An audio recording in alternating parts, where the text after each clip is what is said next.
kababul chanora da kenjang shakon chenya to dan kenya rob dan kula jan kenwar banyum kababul chanora da kenjang Tuan chi mwanjang lwe la bunyo kulwe nwera bubule na kewo nwero banyum kababul chanora da kenjang shakon chenya to dan kenya rob dan kula jan kenwar banyum kababul chanora da kenjang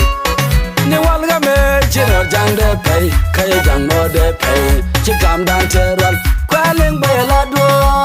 gacho shiro jang mo kakale kula jang kenwar chara na legend kwaleng bayala do chijang we banyo chinor we babul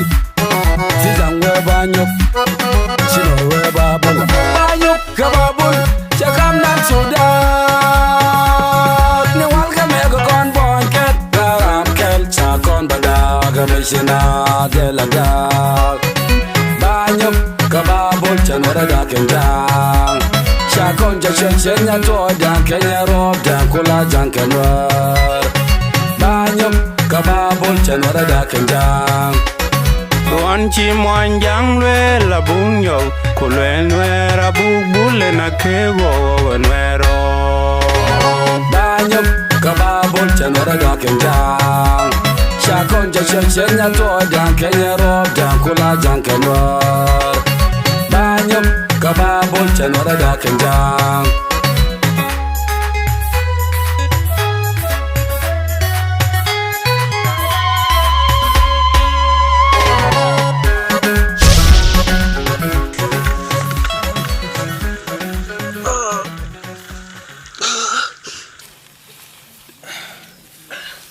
Mọi người chưa rồi, mấy tuổi mà quay đi mọi người chết tổ, có quay cái chém thôi. dính chứ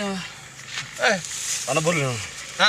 cái nào với nhộp đi. cái bul mà gar mà bul mà đi sang Cái đang ăn thịt thì chú đấy, lại với cái đang chuyện đấy cái thịt. mà gor no ba bul Bà con là sao mà chị? Mọi ba bul lên đúng anh nhộp bên cái đang con anh nhộp. mà gar ba bul